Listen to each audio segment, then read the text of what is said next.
And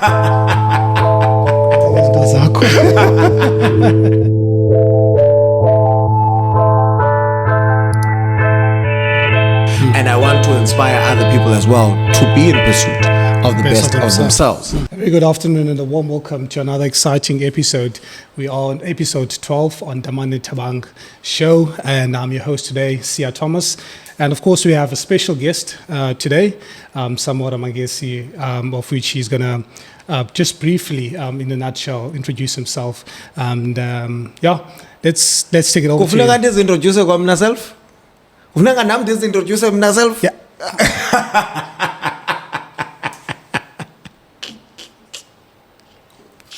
How are you, brother? I'm good, how are you? I'm fantastic. It almost gave me a shock of my life. Let's take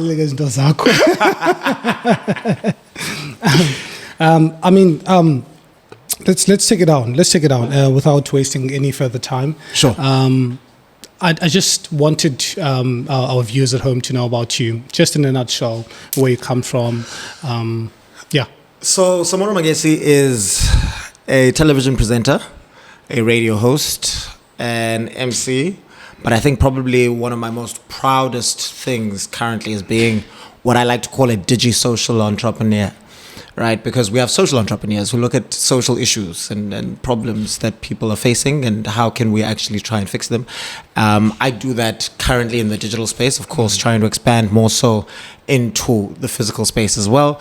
I do this through my online platforms, through starting online platforms which are tackling social issues, specifically currently mostly with things like dangerous behavior, alcoholism, drug abuse, gender-based violence, mental health. Yeah. No, fantastic. And I'm hearing a lot of Digi. Is it Digi, right? Yes. So that's the digital space. Yeah. And then it's the highest nowadays. Anything that has to do with technicalities and all of that. Hey man, listen, it's taken me a while to kind of get into it, right?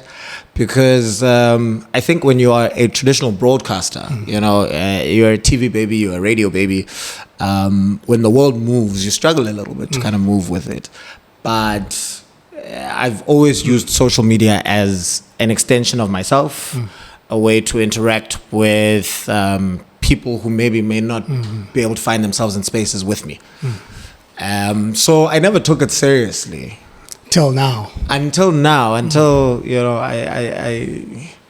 I decided to kind of shift with the world a little bit. I'm still on the back foot. I'm still trying to catch up to a whole lot of people. But for the purposes that I'm using it for, I think it's doing really well because we managed to grow a YouTube channel to 2,300 subscribers in 3 months. That's a lot.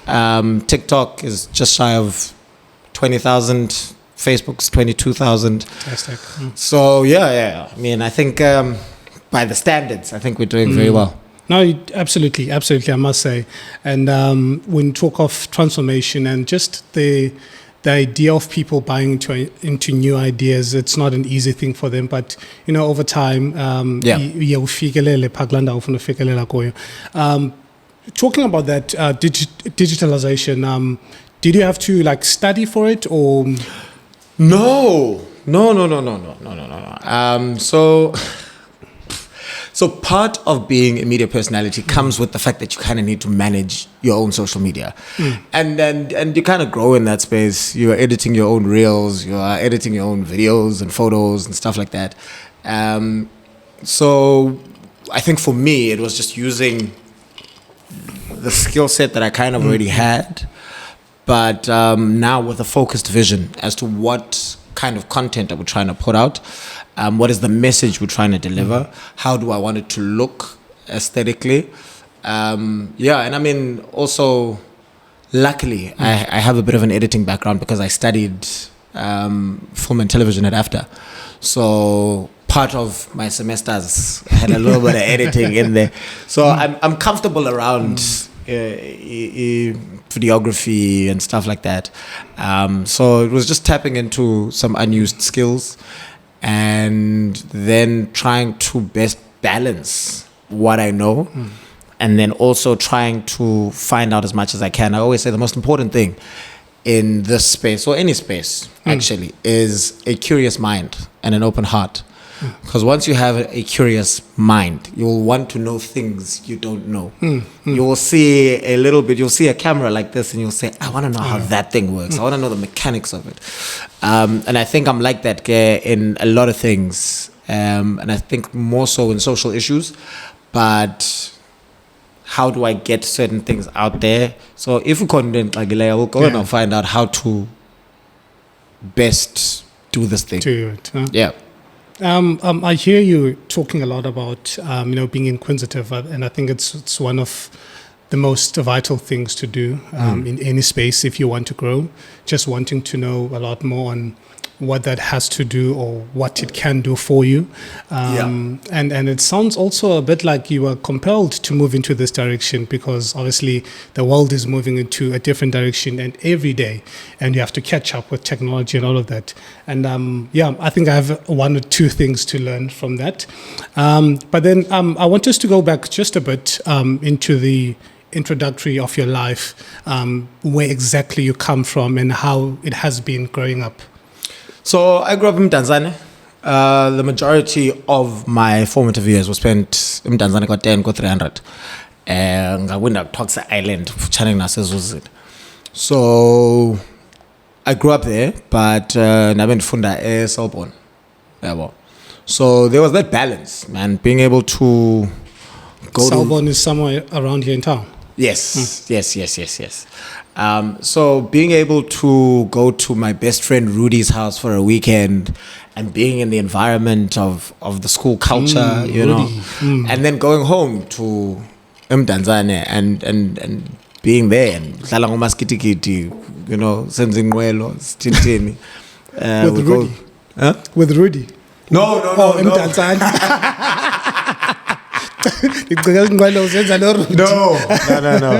No. Shooting pigeons, buying them over with some fire and stuff. So there was a duality in my growing up. And I think that's really helped in navigating the spaces that I generally go to because, as a media personality, you need to code switch a lot. You need to be able to move from highly traditional spaces sometimes to very urban spaces. And we change your accent. Also change your accent and be like, no, of course. So it's being able to do that because and a lot of people might see it as a negative thing initially, but as the world is, the best chances that you have are being able to assimilate in the certain spaces that you enter. Totally agree. So, and then now we are in West Bank. And I think a very big part of who I am and how I ended up in the spaces that I'm in now is that I kind of fell into the theatre culture in East London. And East London has a pretty vibrant, or last I checked, a pretty vibrant theatre culture. So now we used to do plays at the Arts Theatre, at the Alexandra Playhouse in Cambridge, at the Guild Theatre. And we were also very much abantu who wanted to be on the forefront of it. So apart from just taking part, we wanted to start writing, we wanted to start producing, we wanted to start, directing. So I think I was about 16 when I had my own play that we started working on. That's a very young age, huh? Yeah. Worked on it with a guy called Mbasa. Mbasa was at Selborne as well. He was also into theatre and put on a show called Fire and Sophia. I think by the time that actually went out, or that we put it on at the Arts Theatre, I was 17 or beginning of that year. Yeah. So you write it, you direct it, you star in it. We get other teenagers from around East London to do lighting, sound, stage management at the back, and they star in it. So we did it under a production company called Teen Fame Productions. So everything was done by teenagers. And I think I knew, no, man, this is what I want to do. And then I looked at it. I said, I want to go and study drama. But then I also realized, no, if I And, start, and I must say that's something very difficult for one to identify from a young age. Now, 16, 17, you probably still do not know what you want to do in future. And for you to have, thought about that from a very young age, I think it's something amazing. Something amazing. Hey man, we moved through many different things, moved through wanting to do many different things. I've been quoted as say, initially I think I wanted to be a pilot, and then I wanted to be a paramedic, and then I wanted to be an undertaker, and then I wanted to be a truck driver. So there are all of these different things, and of course all of them have different reasons. Because I can have truck drivers, I'm really 15,000. And at that time, you're like, 15,000. Yeah, it's a lot. So I went through all of these different things, but I think in my teenage years, I kind of settled on what, even though I didn't necessarily know exactly what I wanted to do, but I knew it had to be within the entertainment space. And the journey of finding oneself still continued well into me going into varsity at Cape Town. And it still continues today because it shifts and it morphs. And I've said recently that I'm on a pivot because you outgrow things, and you identify with certain things and you gravitate towards other things as well. And I hear you saying you became friends with different people as you move in different environments. Is it Rudy that you spoke about earlier? Oh, Rudy. Yeah. Best friend, I'm got grade 2.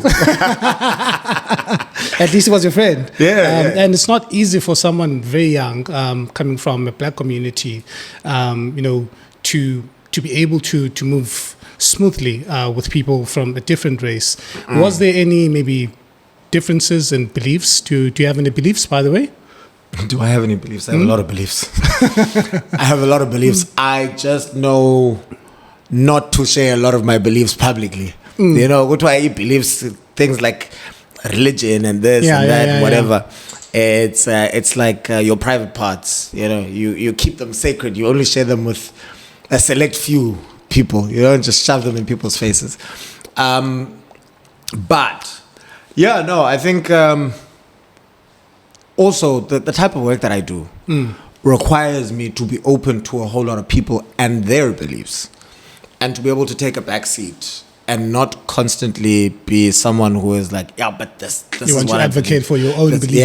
No. So a lot of the time you kind of have to take a step back and listen to other people and let them share their views and beliefs, and playing devil's advocate in all situations, So sometimes whether I agree with you or not, for the purpose of certain conversations, I have to be on an opposing side to you to be able to keep the conversation going, to be able to extract whatever information we're looking for, and to put out the necessary, information to the people who are watching, listening, reading, whatever it is, whatever medium that we're dealing with. But I wanted to hear more about your own personal beliefs. I know you said you cannot easily just express you want to know about my personal beliefs with regards to what? No. Like, as in religion-wise. Religion-wise. Religion-wise. Religion-wise, I'm a Christian. Yes. Yeah, okay. Religion-wise, I'm a Christian. But I think there are spaces within my own beliefs for different aspects of spirituality. I do believe that spirituality is not linear. And I do believe that it's a man-made construct for us to have all of these divided spiritual beliefs, right? If you look at it, according to just my understanding of spirituality, a lot of it comes from one source. And you look at the different yokes and different denominations and this and that, you find that a lot of it is very similar. So technicalities. Yes. And we sit in this so instead of trying to find the commonality in all of us, and we demonize so many of these other beliefs, yet even Christianity there are things we don't agree on together. Yes. That's why you will find Presbyterian, while worshipping the same God. All worshipping the same God, but worshipping the same God differently. I do believe we're all worshipping the same God. Whether you are Hindu or Muslim or whatever, it's just that somewhere. you know, and there are biblical principles for us to look at with that, you know. We're all divided to speak different tongues and different languages, and then we end up moving to different parts of the world. Everything then kind of adopts and adapts to whatever space that you're in, right? So I think it's very important for us to come back to the central parts of it and be able to say, what are the commonalities between us and them? Because there's a lot more dividing us than there is unifying us. And when we have late division ingaka, We're not building. But it's easier for us to be fractured.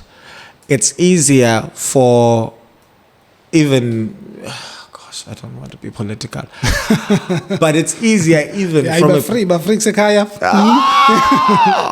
Sekaya until it's on the internet. But it's easier even for political agendas, Yes. you know, to be sown because there's this division. Ekoyo already amongst, we're so divided as a world and as a country. We're divided by race, we're divided by social classing, we're divided by religion, we're divided by culture, we're divided by tribes, you know, and language and gender and sex. And so there's so many different things that divide us. Yet if we just came together a lot more, we'd be able to achieve a lot more, you know. The injustices that we are seeing in the world, the corruption, this, that, would be able to better fight as a united front, as a people under the South African banner, than in the banner, aye, Xhosa, aye, Venda. you know, oh, fuck. And yet you're coming from, I'd believe, since, okay, you said you're coming from East London, Yeah. but I believe through my reading and research, you were once in Cape Town and then later in Johannesburg. Yeah. And now that we're talking of languages, different ethnicity groups, how has it been for you moving from Cape Town to Johannesburg?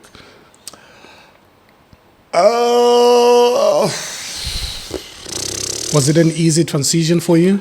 It was an easy transition for me. So what I did actually, whilst I was still in Cape Town, for about a year and a half before I moved to Joburg, I used to go to Joburg almost every single month in preparation for my move to Johannesburg. So that's another thing. Yeah, that's another thing. Intention. When you have the intention to do something, prepare for it. So it made it a lot easier because I was just like, I want to be able to build a base of, a network. But also to be able to understand how the city works and how the city moves. You know, Johannesburg can be very overwhelming if you're going to arrive there and you don't even know northwest, south, east. You're not even used to a small town. Yes. So that was very important for me. I made some friends there. I built a network. So the transition wasn't terrible. I think for me, what it opened my eyes up to was the sheltered upbringing that I had, though. And I say this because in East London, we very seldom experience overt racism. And when we speak of racism, I always say, if bakhona abantu aba-racist East London, racist in the privacy of their own homes, at their dinner tables, and but not in public spaces. Out in public spaces, we've come across as a very diverse and coherent and society. You know, I think also from the schools that I went to and stuff like that. So there was a bit of a culture shock in 2019 when I got beaten up in a racial incident. You know, in the West Rand. And I think that opened my eyes up because you got to see even in the Labandaba, now you start to think, why are you so angry? And you start to realize, actually, this one might be. Would you say that was motivated by racism? Yeah, your attack? Yeah. What had happened in that incident? So I was coming back with some friends, and there was a imoto that had overturned. It was a white Jetta 3. I remember it clearly. And it was at the robots. And these kids, white kids, and I later got to learn that they were probably about 17 at the time. And we stop and we say, hey guys, are you okay? Do you need anything? Do you need any help? Do you need us to call anyone? Sava was to a Ray monkeys, Ray. Don't want you here, what? So now we're like, bro, you can't do that. This is South Africa. It's 2019. You can't be going about calling people monkeys. And we've opened a can of worms. So yeah, I ended up getting beaten up in that. And there was a whole video to me against the car. And I'm like, you can go ahead and beat me up. But at the end of the day, it's not going to change the fact that there's no place for this in South Africa in 2019. I got hit on the back of the head, I fell to the ground, and then I got beaten up. The funny thing is, the ambulance that came to actually help them ended up taking me. With their broken legs, because of now I am unconscious. So, yeah. But anyway, I've spoken out extensively about that. It was covered all throughout the world, from the US to the BBC to Australia. Hey, funding, but the funny thing is, that case never went anywhere. Nothing, absolutely nothing. Yeah, man. You know, moral decay of this country, for me, I believe, starts at the ground level when it comes to our policing systems and our justice systems. It's a conversation I was having with my uncle yesterday, and I think it's something I'm probably going to explore a little bit more on my own podcast. But when we speak about having to, when you're seeking justice, let's say, we are very comfortable, Tina, as South Africans, with, if a family member does something, for us to look for someone who can help us, and we can slide them a little envelope under the table to make this thing go away. But when you are the one who is in trouble, it's now all of a sudden an issue when that perpetrator has justice a little... must play its part. Yes. But they're also very welcome to slide an envelope under the table. And the for drinking and driving. And $50 you go through, you know. It starts right there. Have you been a culprit of that? Of what? Of that bribing or something? Oh yeah, absolutely. Oh, absolutely. From this level to this level, I've never gone there. Okay? But I don't speak on anything that I don't have experience with, because, and I've had to kind of sit with myself and say, as a victim of certain crimes in South Africa, there's not much I can do about it, because I've also kind of perpetuated this problem that we have, and we need to sit with it. And I guess, again, it goes back to if there are things that we want to fight, we cannot be a fractured society. We cannot be people who are going to be operating in silos. Do we want a better South Africa? Yes. How do we go about it? We need to be united in our thinking, in our, we may not all believe in the same things, but can we be united and unify in believing that we need to do something? I feel like we get up politics. Maybe there's something. And I have no maybe aspirations. There's a hidden talent somewhere. I have no aspirations. No. It's a very diverse environment, and much sophisticated, and requires a lot of capacity, the political space. Because, absolutely. Yeah, you must be able to lie at least, but with a big smile. And I always say that part of my job, generally, is to make bullshit sound eloquent. So I guess I'm halfway there, but I try not to lie. I'm very against lies, and I always try and find my way as close as possible to the truth. We see you now moving from Cape Town to Johannesburg. We see you on Real Goboza. Lately we see you on Kumbulekaya. But take us through maybe Real Goboza first, on how the production was, and talking of lying, or just, because Real Goboza was about almost, Ugobos.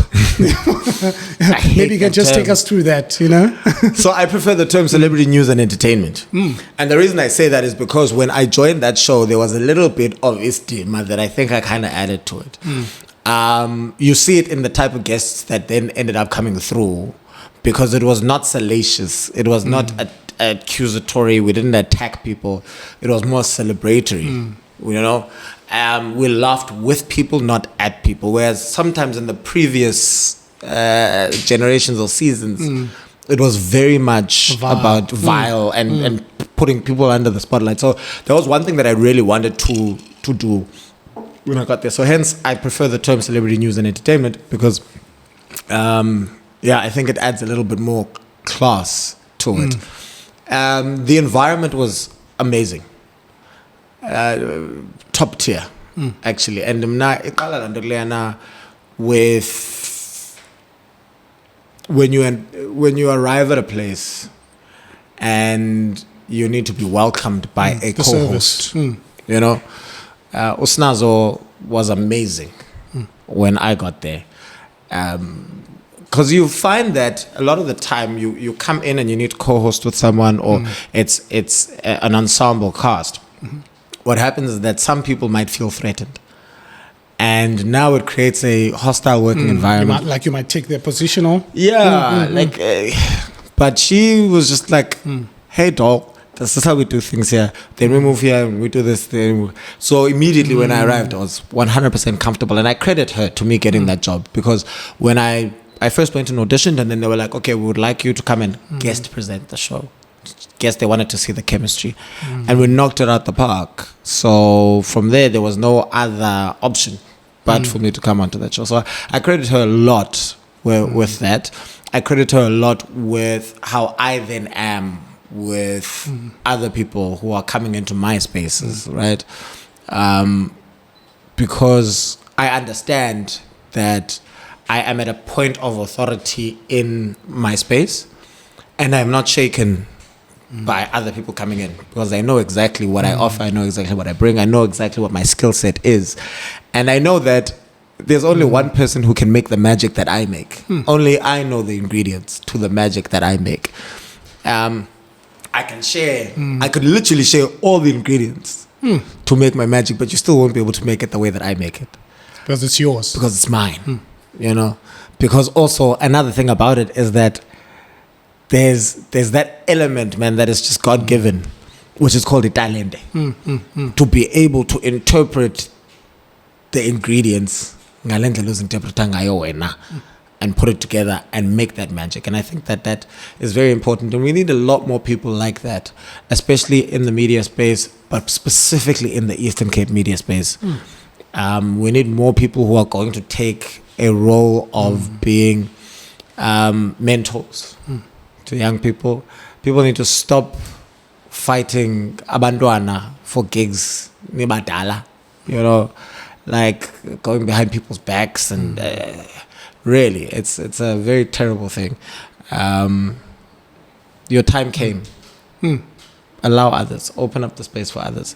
Mentor others. But the thing is, some of them, I'd say celebrities, actors, they feel like valuable opportunity by influencers, and it brings us to what you spoke about earlier, the transformation of the media space. Because abanye abantu, maybe they went to school for acting, but abantu bangoku ndo party phone abe influencer on TikTok, whatever. What are your thoughts about that? The first thing is, what is your content, right? Because if you are doing Get Ready With Me's on TikTok, I don't see how there's any correlation to the spaces that we're in. It's a very tricky one. And the reason I say it's a very tricky one is because you might find, actually, that someone went and studied, but they don't have the opportunity to showcase their talent, right? And now they are actually on TikTok doing Get Ready With Me, but they're going to auditions in the background. Now, Nina Nebona, the fact that Senzo Get Ready With Me on TikTok, and when they are cast, and they are cast in the legit way, it's immediately questioned because this person is an influencer. But have you interrogated what they have done behind the scenes in order to get to this thing? Unfortunately, though, we also know that there is some, or there's speculation, let me rather say, that there might be in that space people who are catapulted into certain roles because of numbers on social media platforms, and a lot. I mean, I'm not going to say a lot because I don't have the official figures for that as to what. And we've also heard... But based on what I see, I think there's a lot. And then we've also heard about people who are contortionists, who can stretch and spread things for certain opportunities. So you hear about that as well. But of course, I don't know about it. But people say it's happening. So I just always like to say and walk a very thin line there because you genuinely don't know how someone ended up somewhere. But the way in which the world is moving, the way in which the industry is moving, really and truly, now you're having to say, these are my social media platforms, these are the numbers. And I think the mistake that people are making a lot, especially when it comes to casting, is the online space doesn't always, just because someone has big numbers on the online space, doesn't always mean that it's going to translate in traditional media. So you can have 1 million followers on Instagram, and you can post that you've gotten a new job and you're doing this new show. Those people will tune in day one, and they'll tell you, Slay, show me, fire, whatever. Episode 2, they're gone. Because those people were following you online because of that specific content that you're giving them online. And now you're not producing that. And now you're not giving them that. What you're showing them on TV is not. So I think it's a very grave mistake that a lot of production houses, a lot of broadcasters tend to do in thinking it's going to translate. It doesn't usually. Maybe there are some times that it does, but it doesn't usually, from my experience. And I think give people a quality production and people will come to watch it. Naturally. You look at shows like Inene currently, that show is just doing the Lord's work when it comes to bringing people back to traditional media. And I don't consider anybody on that cast to be a social media influencer. It's just real, raw, talented actors and actresses, and a flippin' good storyline written by Usposetu Chapo. So, that is what we need to go back to. That's the core, and actually show abantu we don't need this additional fluff, man. Just go back to like really great stuff. And I think also, wow, talented. I think also another thing, it also translates into the reality space, right?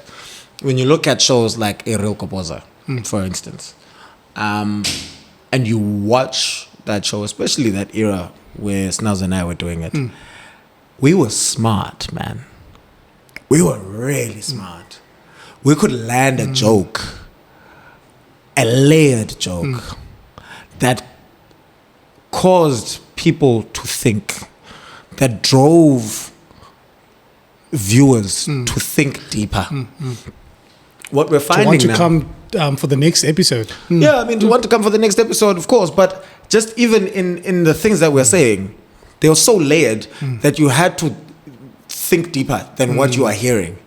And be like, actually, wait, I think there might be, oh my God. And was this influenced by maybe production, or is just you guys being spontaneous? It was just us. And I think what we have nowadays is shock value, right?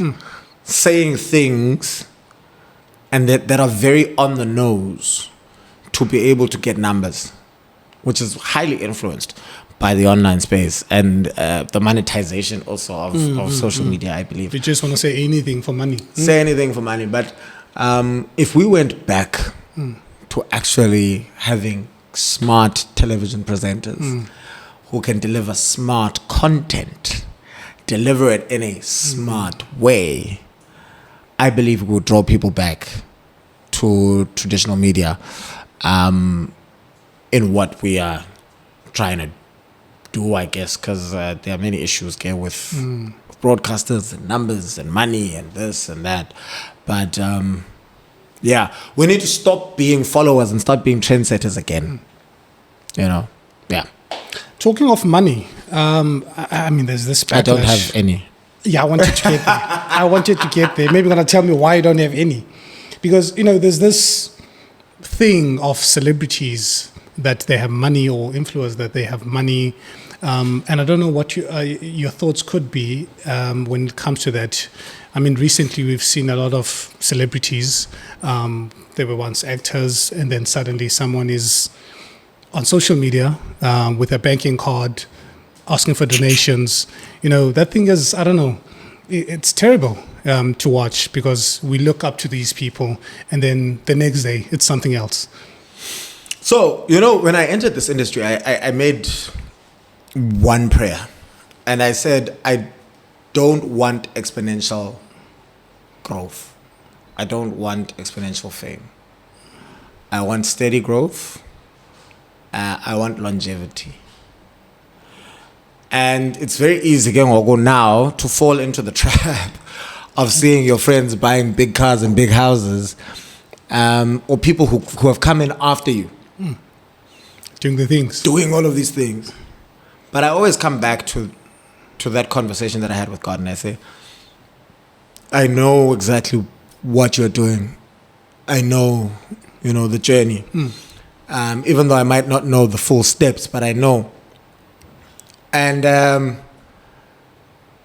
the reason why I made that prayer is because I'd seen a lot of people who had exponential assets, growth, and fame getting very comfortable. But umlilo wamaphepha dies very quickly. And it's unfortunate. Now you need to be a money rat and try and get as much as you can and hoard as much as you can, and you're not even able to make proper decisions as to what kind of projects you're taking, right? Which then again dilutes the brand and this and that and whatever. There's a lot to go into there. But now I think a lot of people kind of got caught up in Obabomike. And cool, great. Like, sharp, you had the money, but what were the preparations that you made for when the money is no longer there? That's point number one. Point number two, the government. There's a bill that has been sitting there, the Performance Protection Bill, Amendment Bill, which speaks to, isn't it, financial royalties. Do you mean now for the artists? For the artists. It does financial royalties, it does financial repeat fees. Because I'll make an example. I shoot RGB. And we shoot on a Tuesday, it goes out on a Saturday. On Monday, there's a repeat. We are selling ad space during that repeat. I've only gotten paid for that one time that I shot it. Then the season ends. And now it takes a long time for the new season to be commissioned. What then happens is that we end up playing that season again.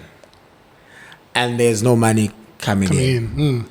And what the unfortunate thing about it is that also there are certain broadcasters, there are certain production companies that will not touch you if you are currently working on something else. And now you're not working on that thing. You shot that thing a year ago. It's still playing now. It's repeats. And people see you now. And people see it now. And but no. Samora is is an SAPC one, don't, you know. But we're going to want to talk. I'm sitting at home. I'm not working. But they don't know that. And you need to make a living. Exactly. So there's also that aspect of it. And I think it's a very big aspect. And I think it's bigger than the aspect of reckless spending on the artist's part. We need to create a legislature that is going to be able to protect artists and give them the soft landing like anybody else does. We don't have no regulation. We have no monies that are, we have no RA contributions. We, you know, in the tax, but there are no benefits that we are seeing outside of low mali, because the hourly rates that you make, or per call rates or episodic rates, and they're like, oh, my lane is gonna, but you're like, yeah, but how often are you called? That's number one. Number two, how many calls do you have? Let's say in that season you have 10 calls. Now 8,000 rand per call, when it's 80,000 rand for the year, it's not enough. It's not enough. It's not enough. You know? So that's the thing. And then there are certain things that you cannot do, because the same people who are saying in the Obana, yeah, but you're only working half the day, go and find another job, are the same people who are going to not afford you the dignity to be able to go and do something else. Because as soon as they see you upagisha kwa Shoprite, they don't even take they don't even take a beat. They're taking out their phones and they're taking photos of you, all because they want to go and embarrass and shame you on social media. And then we still come back and we still say nobana artists is phakamisile, when at the end of the day it's still the same public that is perpetuating that. So it's a catch-22 for a lot of artists, man. And I guess also another thing, when things haven't been great for a while, you do want to be able to put yourself in a certain standing. You do want to get a nice car. You do want to live in a nice place. And we cannot vilify people for wanting to do that. You know, that is a desire that you've been working towards for a very long time. We can't constantly be in a state of survival. You do want to also feel like you are flourishing. You do want to portray an element of things are going well for me, because the same people who were making fun of you when things were not great, now you do feel the need to be able to say things are much better now. And that's just basic human psychology. So we must offer artists some grace, some compassion, some kindness, because they literally just put their lives out there in, you know, all in the hopes of entertaining us. Yeah. So yeah, I hear you a lot on posturing yourself, and I think it's the most imperative thing to do. How you deal with things, it's very important, because you look at how things are happening in society. Yeah. People go with groups. It's like often by sheep. Yeah. You want to posture yourself into a direction of the objectives that you have. Yes. And still on that topic of, you know, finances and reckless spending, and I've been looking at this T-shirt that you're wearing now, Soberish. Maybe you're going to tell us a bit more about what is happening with that, because the reckless spending, when you talk about it, I thought of alcohol. I thought of many things. You know. What's happening there? So last year sometime, beginning of last year, I kind of started my own sobriety journey, and it has been a journey that has really awakened a lot of things within myself. It's so basically how it came about. I used to be that guy that dances on tables. I'm still the guy that dances on tables. I just do it sober now. But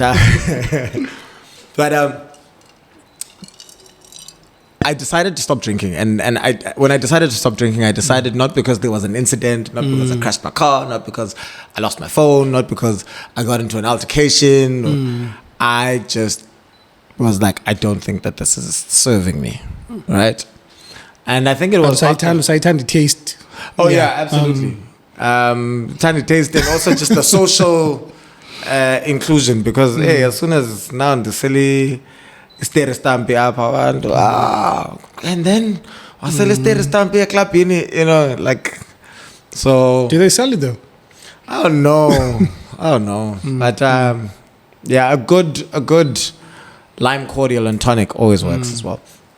So I decided that I was going to stop drinking. And more so, I looked at it from the perspective of, why am I not at the same level as other people? Why am I not at the same level as my friends? My friends are buying cars, they're buying houses. Now I'm kind of stagnant. I know I prayed to God for consistent growth, but growth.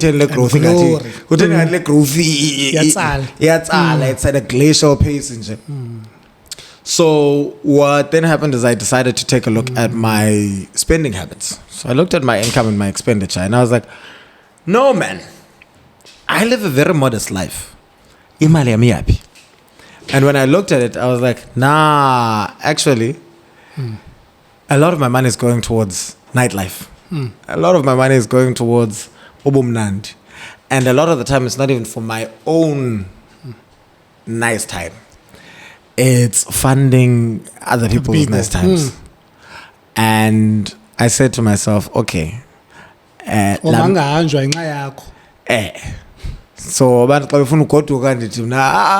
fine, I've got the next round. Let's go fine, let's get some shots. So I looked at it and I said, let me say this, ndifuna uyithenga.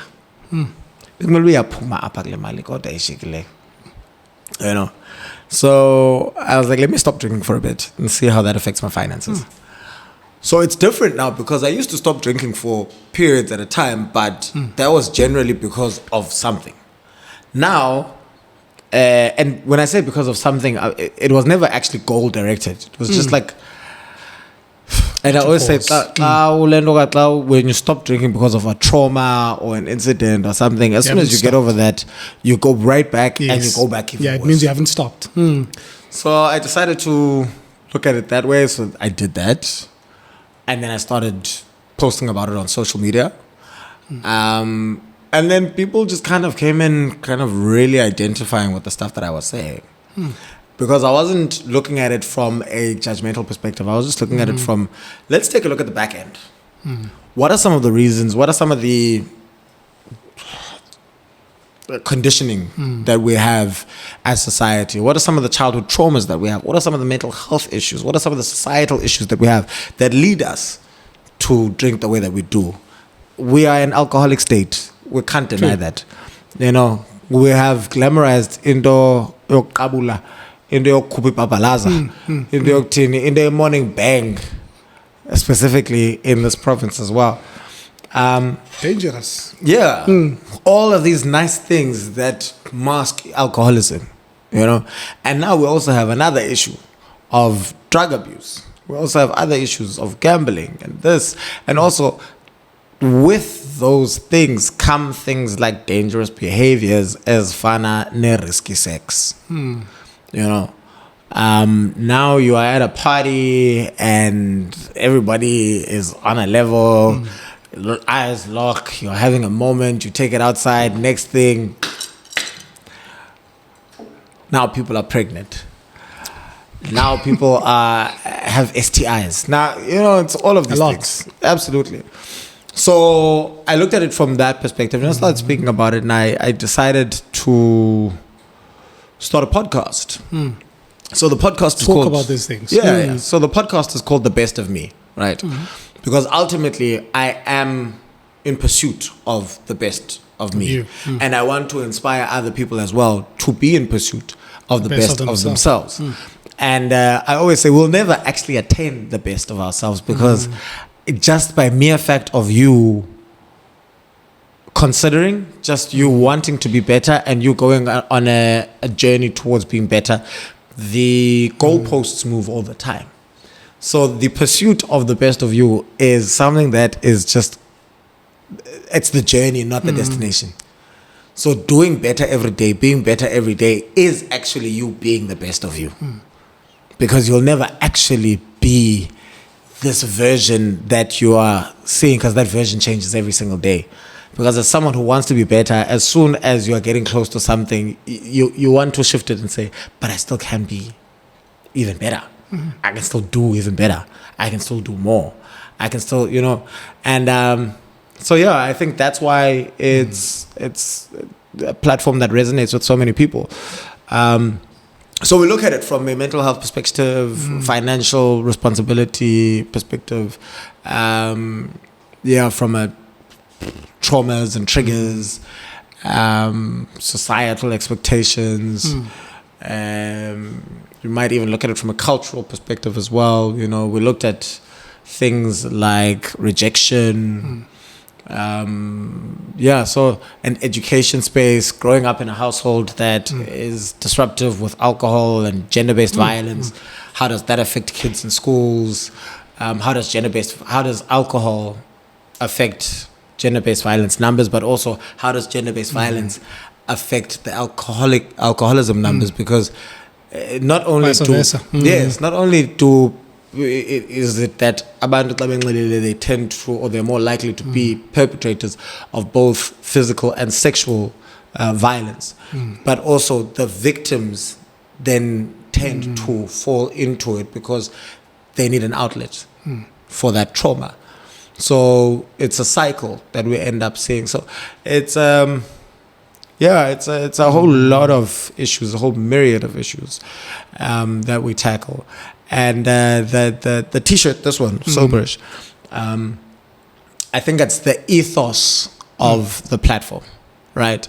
Because one, we're not coming at anybody and saying, "Let me answer you wrong." So for me, anybody who is deciding to be better, who wants to do better, whether it's reduction, whether it's just doing it more responsibly, I term that as soberish. It's a sober, curious culture that we're trying to preach, because more than the units of alcohol that someone consumes, right? It's the behavior afterwards that is the bigger problem. So uzawusela wena ungene emotweni uqhuba imoto and uchayise abantu, and now there's families who have lost a breadwinner, all because you didn't take the time to say, where am I going? What am I going to do there? Okay, ndihamba Did I have ndiyosela. enough alcohol? Ndihamba ndiyosela, actually mandishiye imoto. Yabo. So for me, that already is a win. Already me, someone like that, I consider them to be soberish, because you are making better decisions, And then, of course, also that it's a double-pronged thing, because the ish can also be ish as in like shit. So there's a whole lot of shit that we go through being sober, because you now need to face yourself. You now need to face those things finances we spoke about. You need to face the demons that led you to. You need to face the traumas that led you to. You need to actually, you can't run away from the issues that you now have in your life. And some of the times people don't speak about that, when we speak about sobriety, because before it becomes great and rosy, there are the challenges, there are the fears. Some people, have proper addictions to it. So they are the fears of relapsing. They are the... and on that part of addiction, have you found yourself maybe addicted to any substance for whatever reason? I don't think I've been... I don't think I was addicted to the substance. I think I was addicted to the lifestyle. Oh, the lifestyle. Oh, I love being out. I love being out. I love spending money. But I hate spending money at the same time. Or reckless spending. Now I hate reckless spending, right? But before I didn't have a problem. I was like, I'll make more tomorrow. Yeah. So that was the thing. But now, because I know where my money is going, So when I say I love spending money, I love spending money on meaningful things. You know, starting the podcast. Now, the money that went to drinking goes to growing this platform. It goes towards helping people. It goes towards motivating people.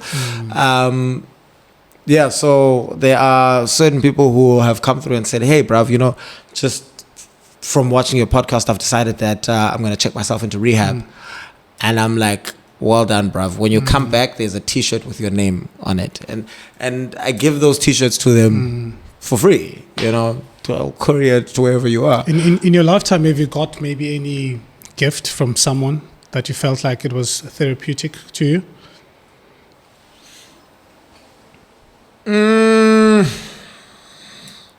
Because you've been gifting as well. So I had my birthday on the 15th of January, right? And my friends came together. Well, we had dinner. And everyone's like, what do you want for your birthday? What do you want for your birthday? What gifts do you want? And I said to them, I'll tell you at dinner. So we got to dinner.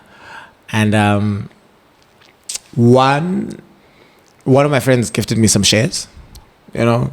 I think that was really great. I mean, that speaks directly to the things that I speak on my podcast, things like financial responsibility, building for the future and stuff like that.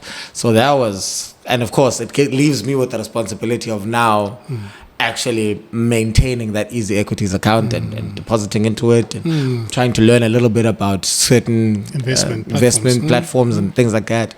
So that for me was great. But at the dinner, I also said, Mnandi told me that I'm not stingy with knowledge. Because you can give me money.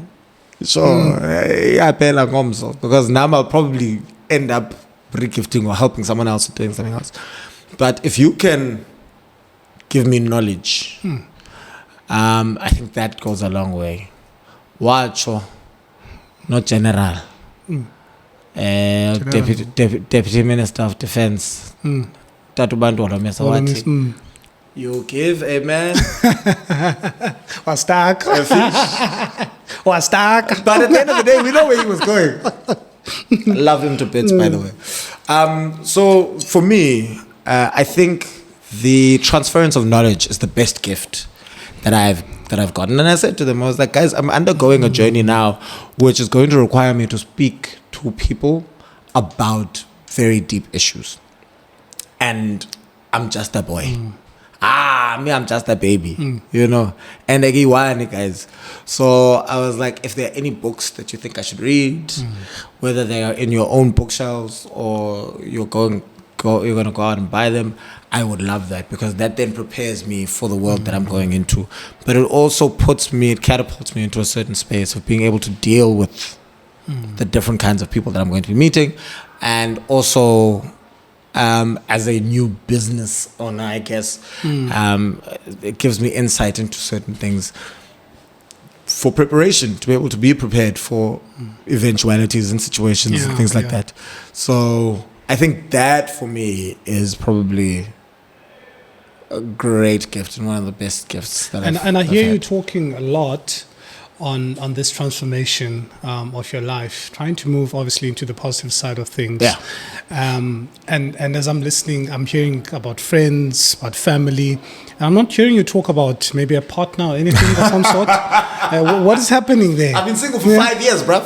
Been single for 5 years. That's another thing that we tackle a lot on my platform, because interpersonal relationships can actually be a crutch. They can actually be an addiction on their own. And so no service, anything for 5 years? Maybe not. So ultimately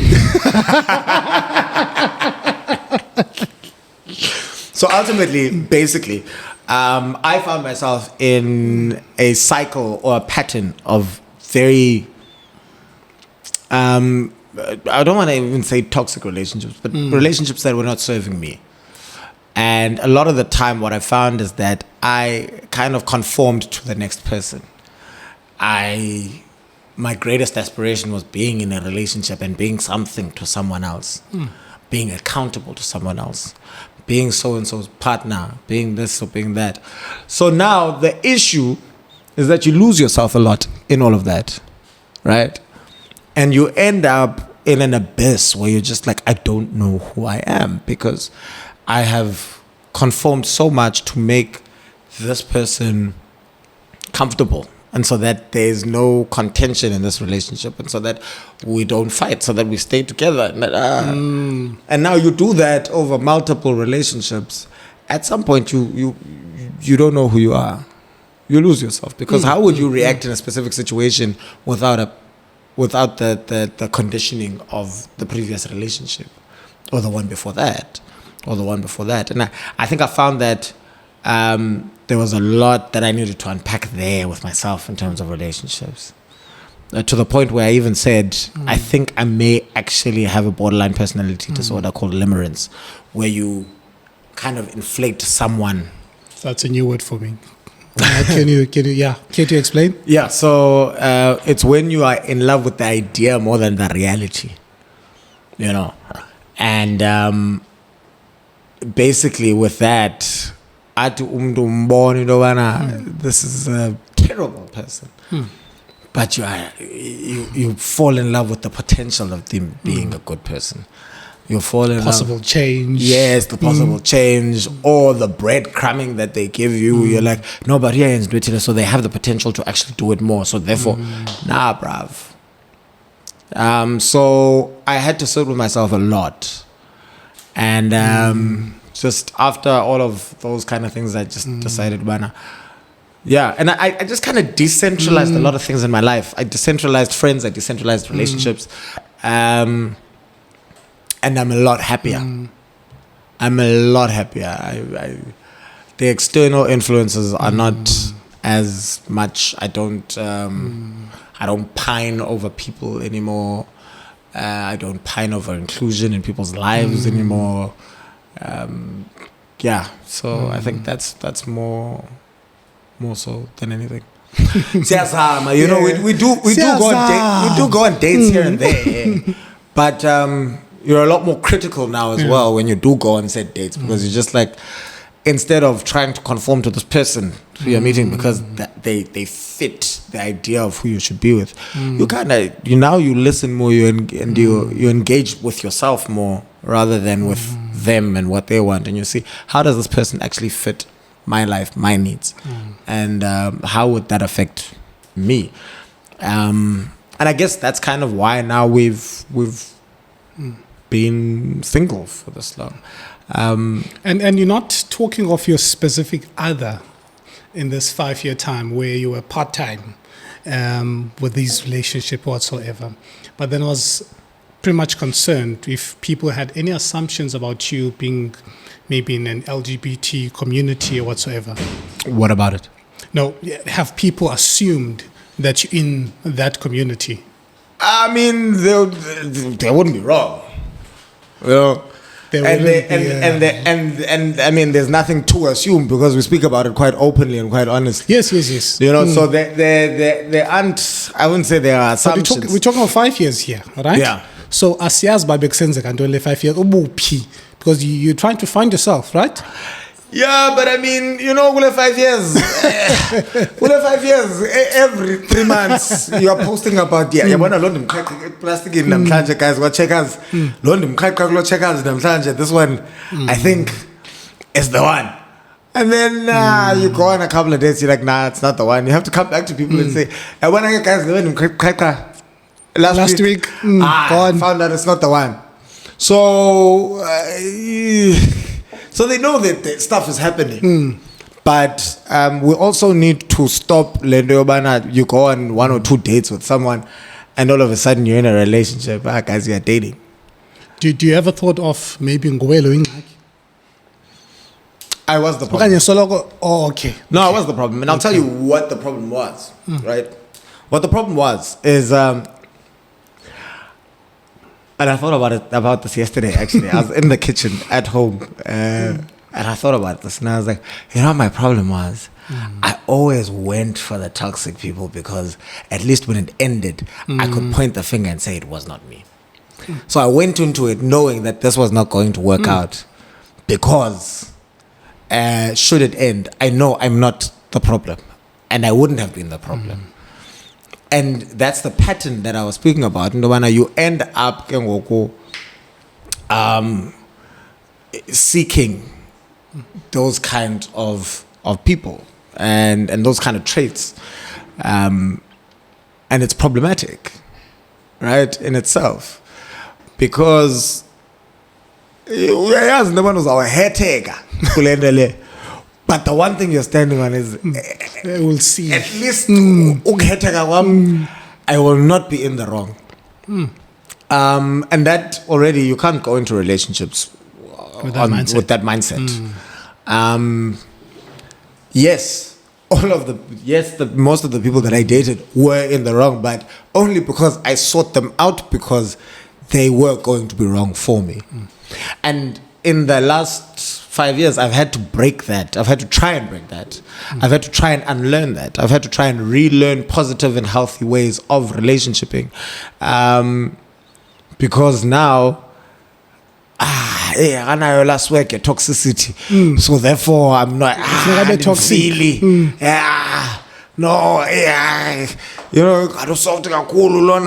It's problematic. So there's a lot that you need to break there and unlearn there in order to be able to find the things and decide over and above more than the swag and this and that. You need to be able to decide what are the fundamental characteristics and traits that you want in a person. A lot of the time, how they're packaged on the outside. It's not what's in the inside. Yeah, and also things fade, man. And the older we get, the more we realize the okay. The thicker the black book is when you page back and you're like, the more you're just like, I can't believe I dated it. Oh my gosh, nobody. They are so dumb. Oh my gosh, they are so cringe. Oh my. Whereas now, if you're actually dating for the right reasons, you can look at your track record and say, it didn't work because we're just not compatible.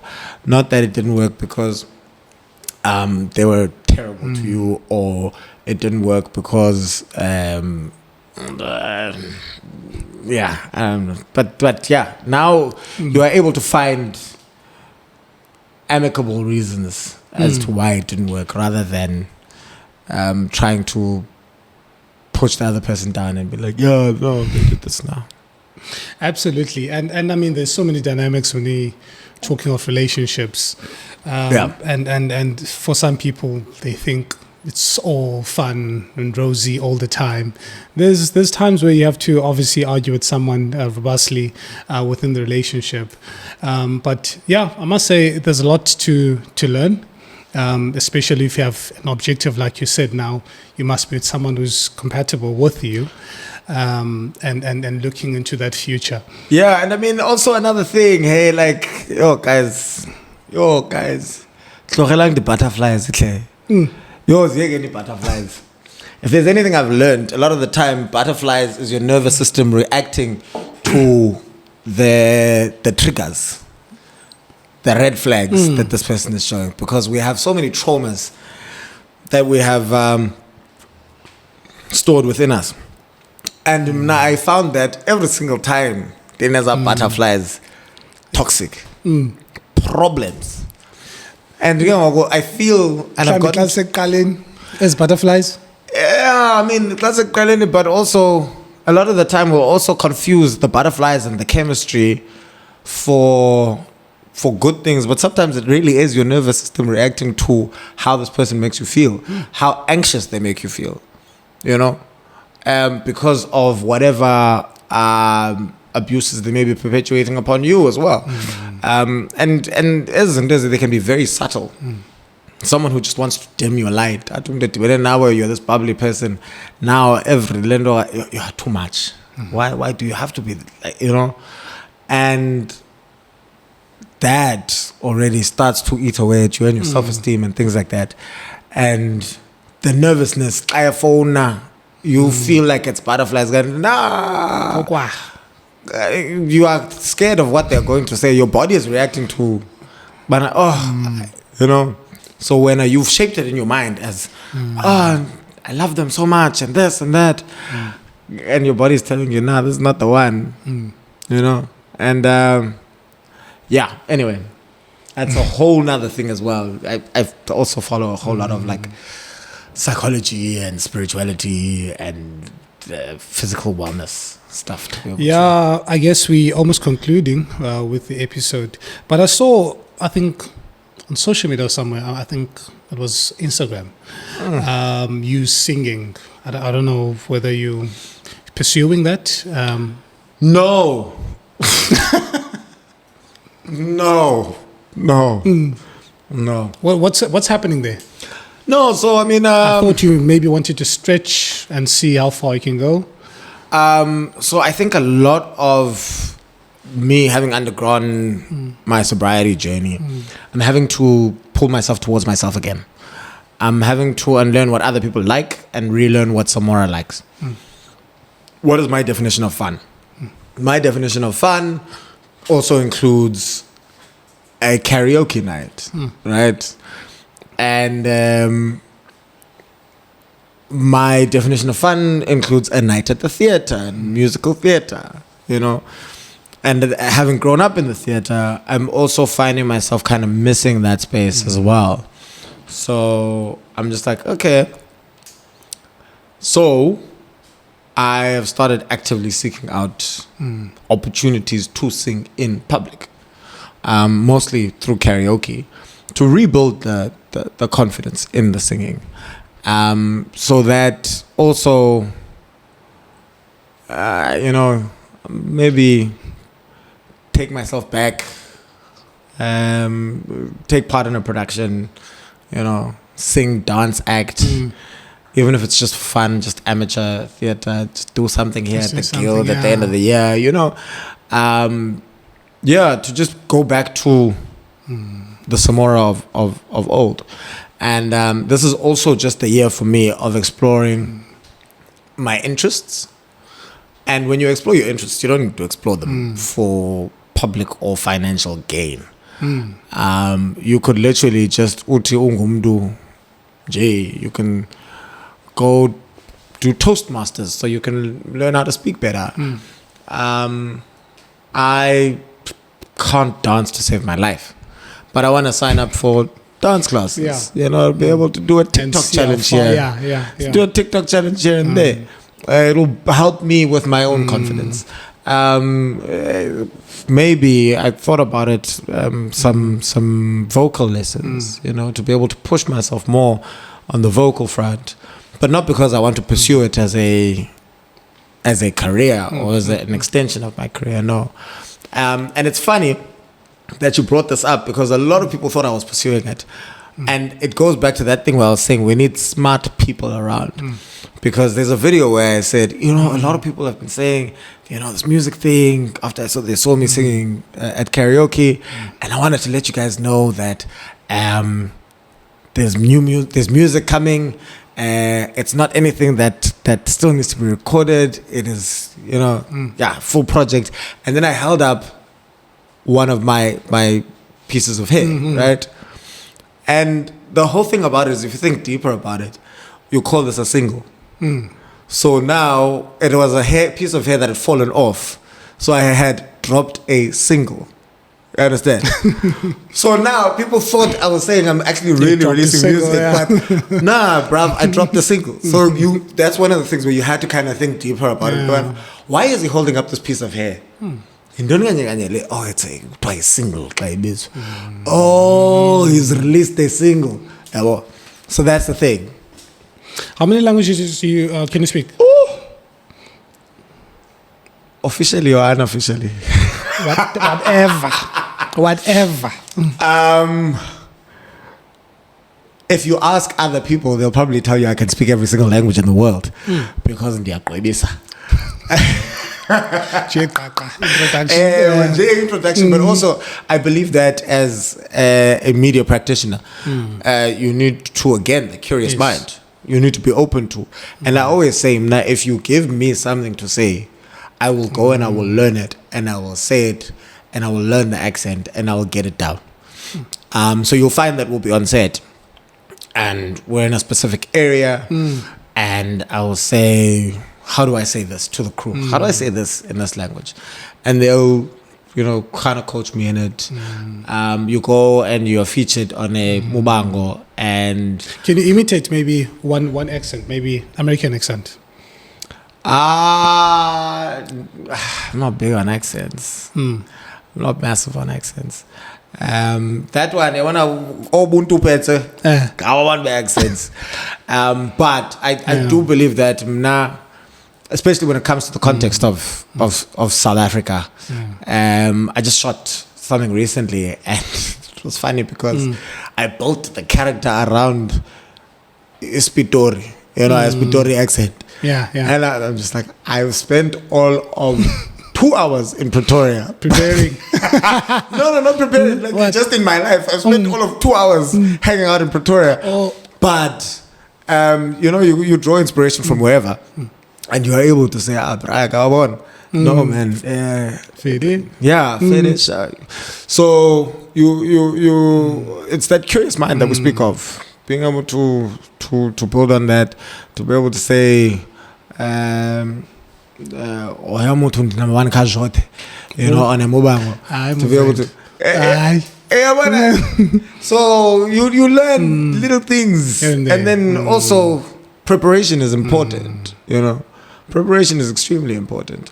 I can hear a lot of languages in the South African context, but also living in Johannesburg helps.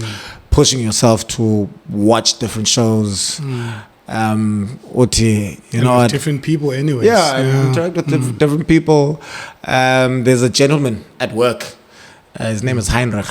Heinrich and I, we ons praat in Afrikaans.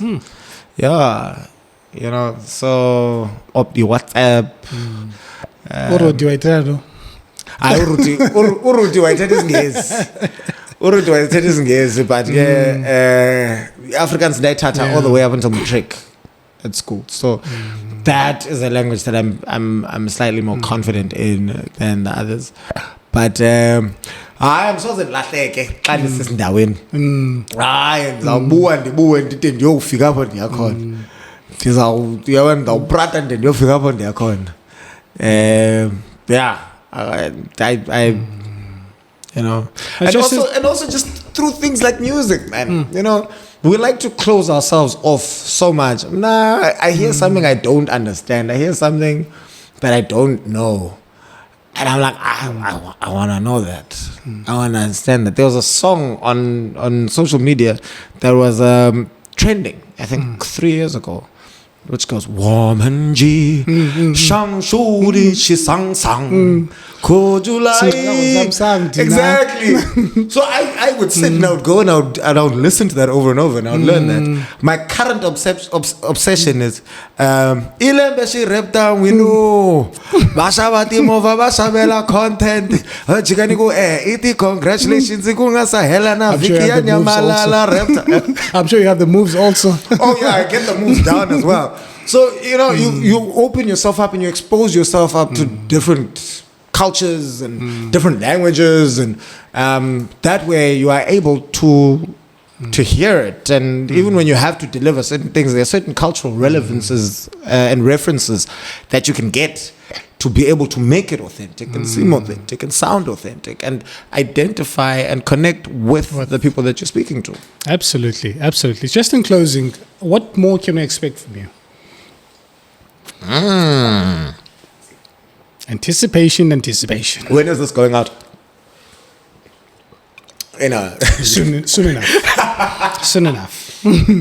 No, you don't want it to bump with one of your projects or something? No. It's not that. It's just that a whole lot of my projects, I've signed NDAs. So if it's coming out... You're not supposed to... If it's coming out after the project has dropped, then it's fine. I haven't spoken out about it before. But we've got a new show coming.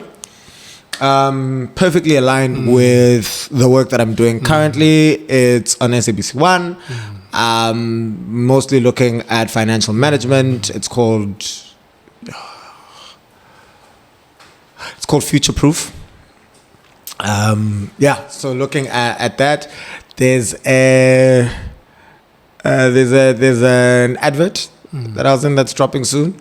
So you guys must look out for Hamilton. That's the character in the ad. Brag. What's up, one now? And then, of course, just bigger and better things when it comes to the work in the social spaces. Really trying to engage in meaningful conversations, get people out there talking about mental health, talking about traumas, talking about sobriety, talking about addiction.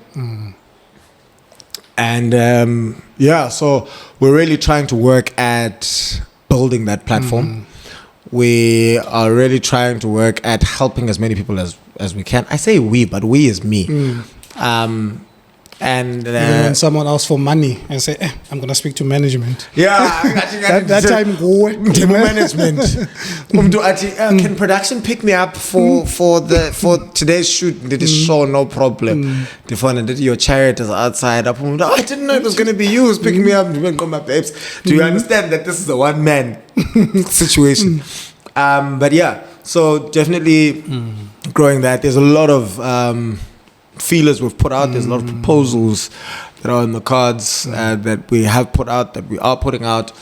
This is the year of growth. This is the year of expansion. To also just being well. Ngathi ajima no gym. Ndiphethe imikhingqi.